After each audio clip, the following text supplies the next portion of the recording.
अक्सर ऐसा देखा गया है कि इन क्रियाओं में से कोई एक या दो क्रिया ऐसी होगी जो आपको थोड़ी आसान लगी होगी करने में।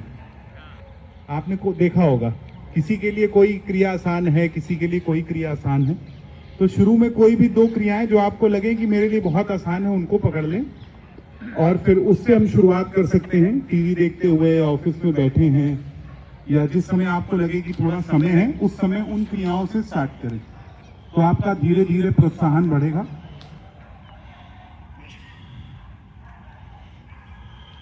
पिछले 2 दिनों में हमने ध्यान और सफाई के बारे में बात की और ये समझा कि किस तरह से ध्यान और सफाई की ये जो सहज प्रैक्टिसेस हैं, ये हमारे अंदर ऑटोमेटिकली अष्टांग योग के जो बाकी लिम्स हैं उनको एक्टिवेट करती है। एक तरीके से जब आप नियमित रूप से ध्यान करते हैं, सफाई करते हैं, तो नियम लागू होने लगता है, आसन ठीक होने लगता है, प्राणायाम भी होगा, क्योंकि जब आप ध्यान में बैठेंगे तो हमारी लेफ्ट और राइट नॉस्ट्रिल जो हैं वो कुछ समय बाद आप देखेंगे कि दोनों बराबर से चलने लगती हैं। तो प्राणायाम से जो हमें लाभ मिलता है वो भी मिलता है। जब हम सफाई की क्रिया को नियमित रूप से करते हैं तो हमारे अंदर यम और प्रत्याहार सहज रूप से आने लगता है। इस प्रकार ध्यान और सफाई लगभग सारे जो लिम्स हैं अष्टांग योग के, उनको ऑटोमेटिकली कवर करता है इन एक्शन। और आखिरी की जो 3 चीजें आती हैं जिसको हम धारणा, ध्यान और समाधि कहते हैं, अगर आपने समझा होगा इन 2 सेशन में और आज के सेशन में भी कि वो भी इसमें कवर होते हैं। धारणा क्या है? एक सुझाव है, एक धारणा लेके हम बैठते हैं और वो धारणा हमें ध्यान से समाधि की ओर ले जाती है। और उसी समाधि को और बेहतर समझने के लिए और सहज रूप से अनुभव करने के लिए हम आज के सेशन प्रार्थना के बारे में बात करेंगे। इस सेशन की शुरुआत एक छोटी सी कहानी से करते हैं। एक गांव में एक बहुत ही प्रख्यात साधु थे, संत थे। छोटा सा गांव था, 100-200 लोग थे। सुबह और शाम दोनों समय ज्ञान की बातें होती थी। वो पेड़ के नीचे बैठ जाते, उनके शिष्य आसपास उनको घेर लेते और सब आके बैठ जाते और वो कुछ ईश्वर की बातें करते, कुछ ध्यान की बातें करते। इस प्रकार सब बातें करते और सब बढ़िया चल रहा था। कुछ समय बाद उन्होंने ये नोटिस किया कि धीरे धीरे जो जनता आती थी अटेंड करने वो कम होने लगी। 200 से 150 हुए, 100 हुए, 50 हुए। गुरु चिंतित नहीं हुए, लेकिन शिष्य थोड़ा घबराए।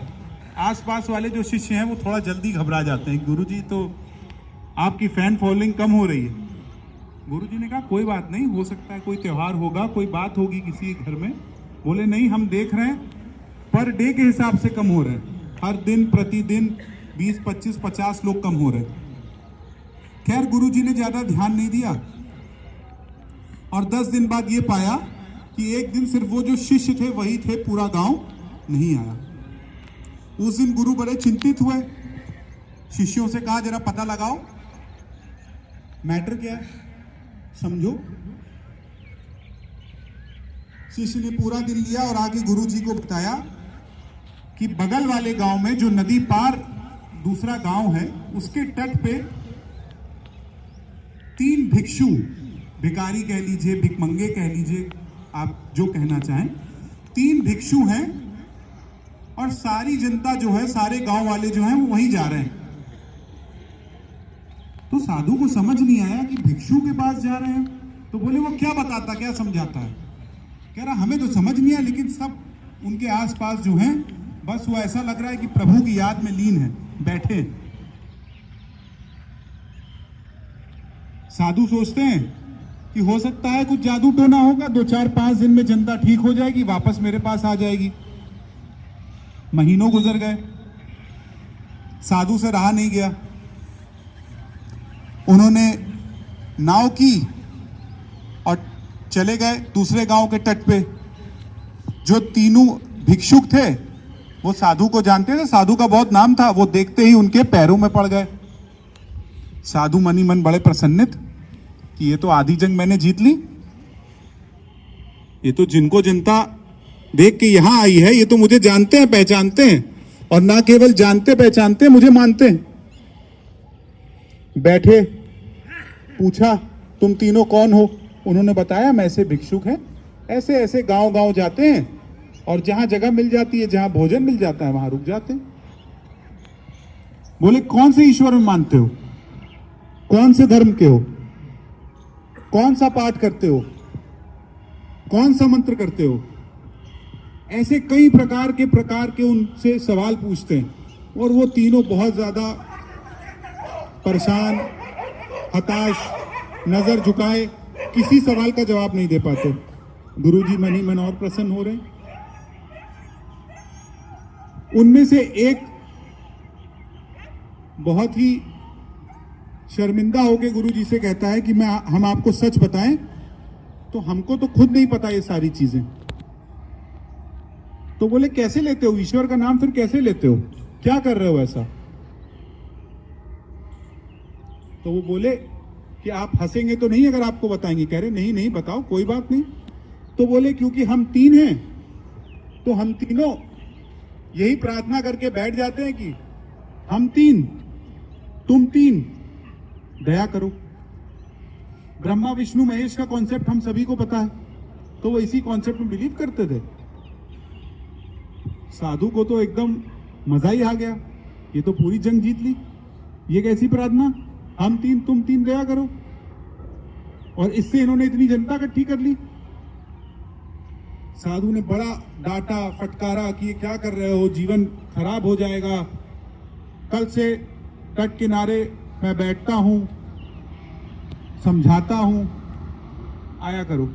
बोले ठीक साधु जी। कह रहे साधु जी जाने से पहले कोई मंत्र दे दीजिए, कुछ दे दीजिए, हम गरीब हैं, रोज रोज नाव करके आना मुश्किल होगा। साधु जी कहते हैं ठीक, कोई मंत्र उनको बताते हैं और साधु जी बड़े प्रसन्न हुए, अपनी नाव में बैठे, चल दिए कि जंग फतेह हो गई, कल से सब आएंगे, बढ़िया चलेगा। अभी नदी के बीच में ही पहुंचते हैं तो साधु जी की आंखें चौकन्ना रह जाती। वो ये देखते हैं कि जो तीनों साधु हैं वो पानी पे चलते हुए उनकी नाव के बगल में आके खड़े हो गए और कह रहे हैं साधु जी रुकिए रुकिए, हम तीनों में लड़ाई हो गई। साधु जी बोले क्या हुआ? बोले वो जो आपने मंत्र बताया था उसके आखिरी शब्द पे लड़ाई हो गई। वो ये कह रहे हैं कि वो राम है कि हरि है कि राधा है।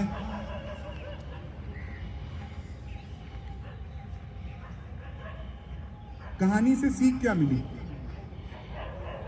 कहानी से सीख मिली कि शब्दों का मोल नहीं है, प्रार्थना में शब्दों का मोल नहीं है, भाव का मोल है।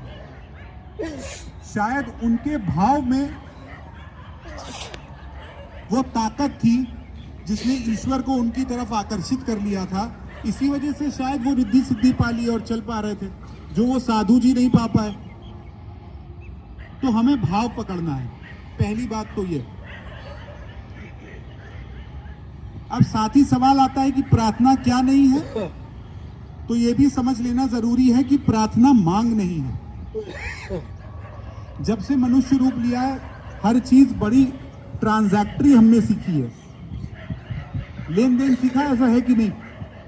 जब आपको पता चला होगा कि हम सेशन के लिए आ रहे हैं या कहीं भी हम जाते हैं तो अक्सर हमसे पहला सवाल यही पूछा जाता है कि आपको क्या क्या चाहिए, क्या कुछ पैसे लेते हैं क्या?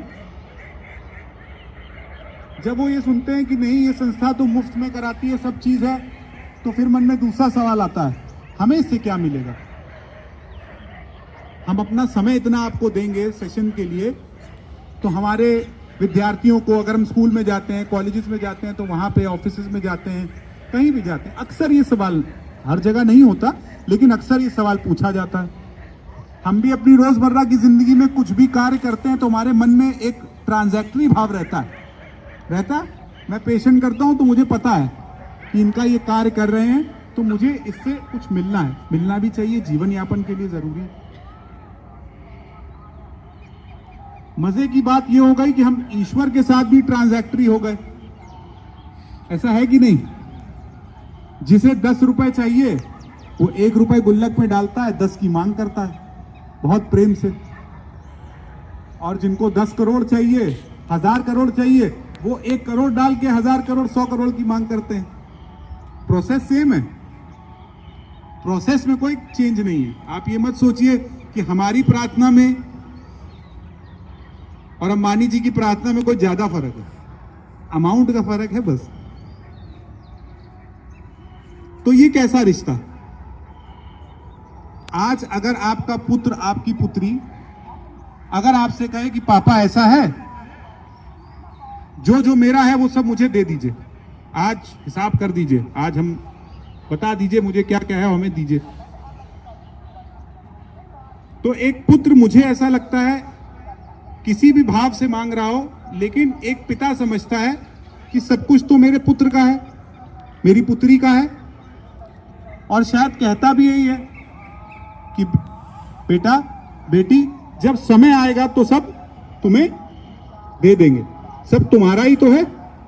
और समय आने पे, उस समय हम नहीं मानते, लेकिन समय आने पे हमें लगता है हम सभी ने ये पाया कि वो हमारा ही है, हमें ही मिलता है। लेकिन शायद उस समय वो इसलिए मना कर देते हैं कि हमारी काबिलियत नहीं है उसे संभालने की। ऐसे ही शायद ईश्वर भी करता होगा, शायद ही मान ले, मेरी बात पे विश्वास ना करें, लेकिन अगर हमारा उनसे एक रिश्ता बन जाए, पिता का, माता का, मित्र का, पुत्र का, जो भी रिश्ता आपको प्रिय हो, अगर वो एक रिश्ता हम बना लें ईश्वर के साथ, और ईश्वर भी कोई भी हो, अपनी पसंद का, कोई भेद नहीं उसमें। मुझे नानक पसंद है तो उनके साथ मैं रिश्ता बना लूं, आपको शंकर पसंद है तो शंकर के साथ बना लें, जिनके हनुमान जी फेवरेट हैं वो हनुमान जी से बना लें। लेकिन एक रिश्ता हो जाए तो कुछ बात बने, क्योंकि जहां रिश्ता होता है वहां मांग नहीं होती, वहां तो सिर्फ विनम्रता होती है, प्रेम होता है। तो ये जो भाव है, ये भाव है जो प्रार्थना में जरूरी है, जो प्रार्थना को वहां तक पहुंचाता है जहां तक हम चाहते हैं कि पहुंचे। तो अब बात यह आती है कि साहब आपने बता दिया कि प्रार्थना क्या है, अब ये बताइए कि ये भाव अपने अंदर लाएं कैसे। तो बहुत साधारण है, सिंपल है।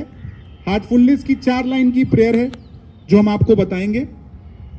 ये वैसे ही कार्य करती है जैसे बचपन में बच्चा जब शब्द लिखना नहीं जानता, क ख ग घ नहीं जानता, तो उसको हम एक स्टेंसिल देते हैं। हम सभी ने स्टेंसिल देखी है, उसके अंदर लेटर बना रहता है, आप पेंसिल डाल के लिख लेते हैं।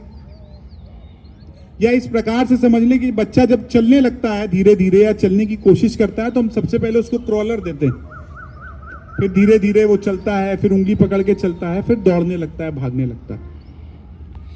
तो हार्टफुलनेस की ये 4 लाइन की प्रार्थना उसी स्टेंसिल, उसी क्रॉलर के समान है, जिसे अब जब आप रात को सोने से पहले करते हैं तो आपके अंदर कुछ ऐसे भाव उत्पन्न करती है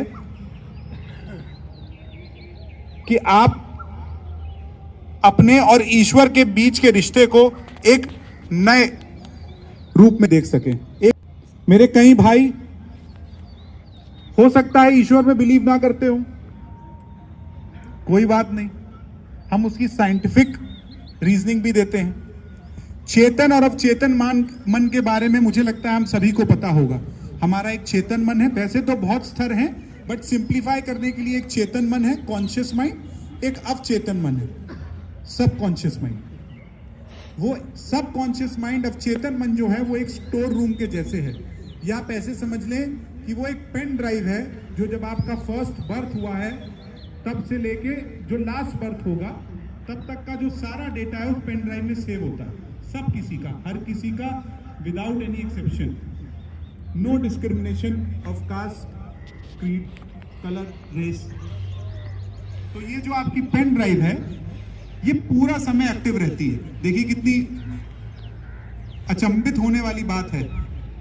आपने अक्सर देखा होगा, इंसान कहता है यार मैं डिसिप्लिन होना चाहता हूं, मैं डिसिप्लिन नहीं हो पा रहा, यार मैं क्रोध नहीं करना चाहता हूं, क्रोध हो जाता है, यार ये बात मैं बोलना नहीं चाहता था, मेरे मुंह से निकल गई। हम सब ने वो शायद इंस्टाग्राम पे वो रील भी देखी थी ना, जो बड़ी चलती थी, वो बच्चा था एक, उसको पकड़ लेते हो, कहता मेरे मुंह से निकल गई। तो हमारा भी कुछ ऐसा ही हाल है, और उसका कारण सिर्फ यही है कि हम रोजमर्रा की जिंदगी हमारे अपने कंट्रोल में नहीं, हमारे अवचेतन मन के कंट्रोल में। 90% of whatever we do, say and feel, जो भी हम महसूस करते हैं, कहते हैं और करते हैं, उसका 90% अवचेतन मन के हाथ में। इसीलिए अक्सर इंसान पूरा जीवन व्यतीत कर देता है लेकिन फिर भी रूपांतरण नहीं हो पाता। वो चाहता है रूपांतरण करना, छोटे छोटे रूपांतरण चाहता है, भोजन में रूपांतरण करना चाहता है, अपने शारीरिक व्यायाम करना चाहता है, छोटी बड़ी हर चीज वो चेंज भी करना चाहे तो नहीं कर पाता, क्योंकि अवचेतन मन हमारा इतना ज्यादा प्रबल। लेकिन ईश्वर ने उसका भी काट दिया है। रात को जब आप सोने जा रहे होते हैं और सोने से कुछ क्षण पहले और सुबह जब आप उठते हैं उसके कुछ क्षण बाद, करीब 10 मिनट की ये विंडो होती है जब चेतन और अवचेतन मन के बीच का पर्दा हटता है। ये साइंटिफिक है, ये मैं आपसे भावनात्मक या ईश्वर की बात नहीं कर रहा, ये साइंटिफिक है। आप इसके बारे में पढ़ सकते हैं, बहुत आर्टिकल्स हैं, बुक्स हैं। तो जब ये चेतन और अवचेतन मन के बीच की जब ये झिर्री हटती है, तब आप जो कुछ भी अपने अवचेतन मन को फीड करेंगे वो उसको ऐसे ग्रहण कर लेगा जैसे एक भूमि बीज को ग्रहण कर लेती है। और इसीलिए हार्टफुलनेस की ये प्रार्थना इन 2 समय करने के लिए बताई गई। रात को सोने से पहले जहां बैठ के ध्यान किया था, सफाई की थी, वहीं बैठ के ये प्रार्थना है। इसको मन में 3-4 बार दोहराएं और उसी भाव के साथ सो जाएं। थोड़ा सा हमें अपनी हैबिट चेंज करनी होगी। हमें अक्सर आदत है कि हम ये दोनों समय जब हमारे चेतन और अवचेतन मन की झिर्री हटती है, हम उस समय अक्सर 99% लोग फोन पे होते हैं। ऐसा है, हम रात को तब तक नहीं सो रहे जब तक बिल्कुल आंख लाल ना हो जाए फोन चलाते चलाते, और सुबह उठते ही हम समझते हैं कि हमारा सबसे बड़ा कार्य यह है कि हम गुड मॉर्निंग भेज दें, क्योंकि अगर हम गुड मॉर्निंग नहीं भेजेंगे तो गुप्ता जी, मिश्रा जी और शर्मा जी सुबह उठेंगे नहीं, क्योंकि हमारा गुड मॉर्निंग का गुलदस्ता देख के ही वो सुबह उठते हैं। तो हम जैसे ही उठते हैं आंख बाद में खुलती है, फोन पहले, और वही हमारे अवचेतन माइंड में फीड हो रहा है। तो उसको थोड़ा सा बदलना है, रूपांतरण लाना है तो थोड़ा सा बदलाव करना है। इसका मतलब ये नहीं कि हम फोन नहीं चलाएंगे, टीवी नहीं देखेंगे, सब कुछ करना है, थोड़ा सा समय बस बदल लेना है। जैसा कि अभी ब्राइटर माइंड में भी आपको बताया कि 1 घंटा पहले सोने से और उठने के 1 घंटे बाद, बस इतनी विंडो में कोशिश करें कि हम थोड़ा सा मीडिया से दूर रहें। ठीक है, इस प्रार्थना में 4 लाइनें हैं, उन 4 लाइनों को मैं अभी कहूंगा, आप अपने मन में उसको दोहरा सकते हैं और फिर उसी के भाव के साथ हम ध्यान की ओर बढ़ेंगे। मैं जल्दी से प्रार्थना के बारे में आपको एक्सप्लेन भी कर दूं। प्रार्थना की पहली लाइन ये कहती है, हे नाथ। सिंपल है, नाथ रेफर्स टू जिस भी देव, देवी, इष्ट, गुरु में आप मानते हो, हायर एनर्जी में मानते हो, उसको नाथ रेफर करता है। दूसरी लाइन कहती है, तू ही मनुष्य जीवन का वास्तविक ध्येय है। मतलब हमारे जीवन में बहुत सारे ध्येय हो सकते हैं। मैं बेस्ट डेंटिस्ट बनना चाहता हूं, मैं एक बहुत अच्छा पिता बनना चाहता हूं, एक बहुत अच्छा हस्बैंड बनना चाहता हूं, एक बहुत अच्छा पुत्र बनना चाहता हूं, मैं पैसे कमाना चाहता हूं, घूमना चाहता हूं, इत्यादि इत्यादि। लेकिन जो मेरा वास्तविक ध्येय है, जिसे हम इंग्लिश में कहते हैं रियल गोल, वो ईश्वर प्राप्ति होना चाहिए। तो दूसरी लाइन वो सिग्निफाई करती है। तीसरी लाइन ये कहती है कि हम अपनी इच्छाओं के गुलाम हैं जो हमारी उन्नति में बाधक हैं। ये भी बहुत सरल है। इच्छाएं हमारी उन्नति में बाधक है नहीं, इच्छाओं की गुलामी हमारी उन्नति में बाधक है। इससे ये क्लियर हो गया कि इच्छाएं रखने में कोई दिक्कत नहीं, जो इच्छाएं हैं वो रहें, लेकिन अब मुझे आईफोन ही चाहिए। आपका पुत्र या आपकी पुत्री आके आपसे कहे कि नहीं पापा फोन चाहिए, चलो बेटा दिला देंगे। कौन सा चाहिए? नहीं पापा आईफोन 15 ही चाहिए। ठीक है बेटा चलो। नहीं पापा आईफोन 15 प्रो मैक्स ही चाहिए। ठीक है बेटा चलो। नहीं पापा आईफोन 15 प्रो मैक्स एक टीवी चाहिए लाल रंग का। तो आप लगाओगे थोड़ी झाड़ की नहीं? तो ये जो गुलामी है, जो लूप में हम फंसे रहते हैं, ये नहीं होना चाहिए। और आखिरी लाइन ये कहती है कि तू ही एकमात्र ईश्वर और शक्ति है जो हमें उस लक्ष्य तक ले चल सकता है। सिंपल, ठीक है, कोई डाउट नहीं है इसमें। यह प्रार्थना करने के 2 समय हैं। रात को सोने से पहले 3 से 4 बार मन में दोहराए, और इसी भाव के साथ हम सोने चले गए तो कोशिश करेंगे कि प्रार्थना हम कब करें? जब हम सब कंप्लीट कर चुके हैं उसके बाद। और जब सुबह हम ध्यान के लिए बैठेंगे उससे पहले एक बार मन में ये प्रार्थना कर लें और फिर ध्यान के लिए बैठ जाएं। ठीक है? तो अब हम ये प्रेयर, ये प्रार्थना अभी कहेंगे, आप उसको मन में 1-2 बार दोहरा सकते हैं। उसके बाद जैसे हम नियमित रूप से हृदय पे ध्यान करते हैं, कुछ क्षण हम वो ध्यान करेंगे। ठीक है, चलिए।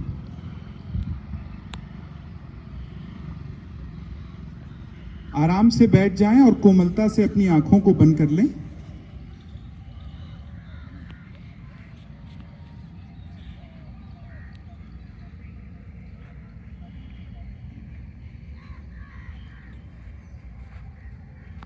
एक गहरी सांस लें और अपने पूरे शरीर को हल्का होता हुआ महसूस करें।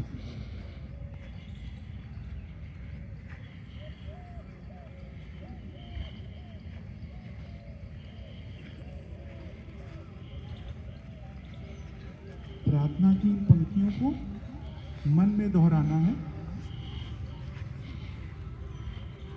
हे नाथ, तू ही मनुष्य जीवन का वास्तविक ध्येय है।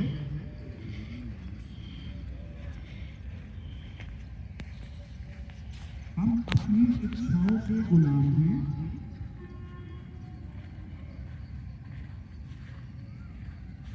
जो हमारी उन्नति में बाधक है।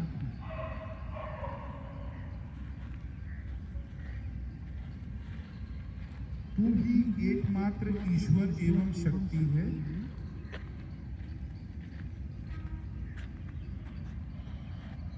जो हमें उस लक्ष्य तक ले चल सकता है।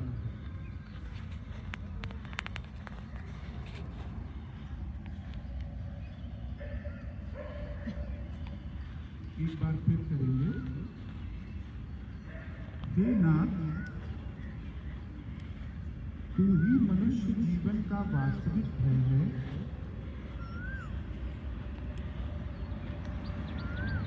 हम अपनी इच्छाओं के गुलाम हैं।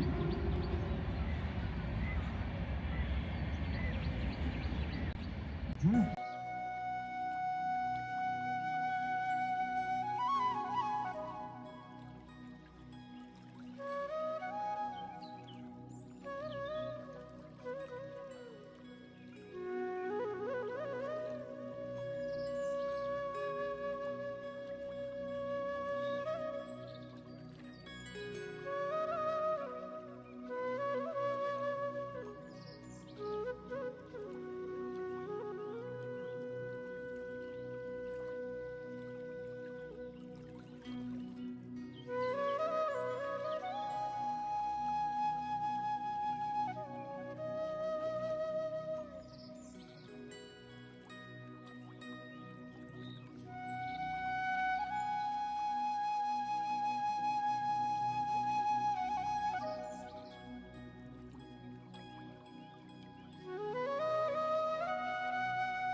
बस कीजिए,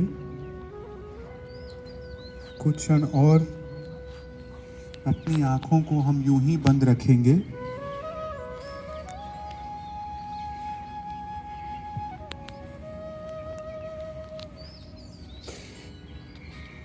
ध्यान के दौरान मिली इस शांति और दिव्यता को अपने शरीर के हर एक कण और कोशिका में फैलता हुआ महसूस करें।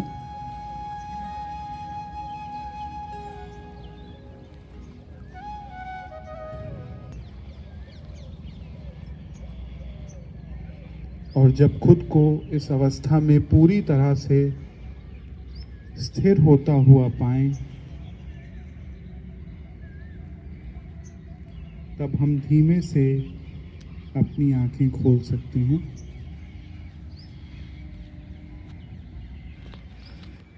आज इस ध्यान योग कार्यक्रम में उपस्थित आदरणीय सेनानायक महोदय, हमारे साथियों तथा जिन लोगों के द्वारा हम लोगों को पिछले 3 दिन से इस ध्यान योग के लिए प्रेरित किया जा रहा है, उन सभी लोगों को मैं अपनी तथा अपने पूरे पीएससी संस्था की ओर से बहुत बहुत आभार और धन्यवाद प्रकट करना चाहता हूं कि आपके द्वारा पिछले 3 दिन से 1-1 घंटे का जो समय हम लोगों का लेकर के ध्यान के संबंध में, योग के संबंध में जो जानकारियां दी गई, उससे हम सभी लोग अभिभूत हैं और उम्मीद भी करते हैं कि आने वाले समय में जो जानकारी आपके द्वारा दी गई है उसका पालन करेंगे, अपने जीवन में, अपने परिवार के, अपने साथियों के, मित्रगण, सहयोगी जो भी हैं उनको इसके बारे में अवगत कराएंगे, ताकि मनुष्य का जीवन बड़े ही सौहार्दपूर्ण ढंग से, शांतिपूर्ण एवं शारीरिक रूप से अपने आप को स्वस्थ रखते हुए, जैसा कि हमारे सूबेदार मेजर साहब ने भी बताया कि तन और मन दोनों का सामंजस्य जब बना रहेगा तो निश्चित रूप से शारीरिक रूप से हम स्वस्थ रहेंगे। अपना अच्छा खान पान, अच्छा रहन सहन, अच्छा वातावरण और अच्छा विचारों का मनोयोग, इन्हीं के साथ जिस टीम के द्वारा हम लोगों को ज्ञानवर्धक चीजें बताई गई, उनका हम आभार प्रकट करते हैं, धन्यवाद देते हैं और उनके द्वारा बताए गए चीजों का हम पालन करेंगे। धन्यवाद।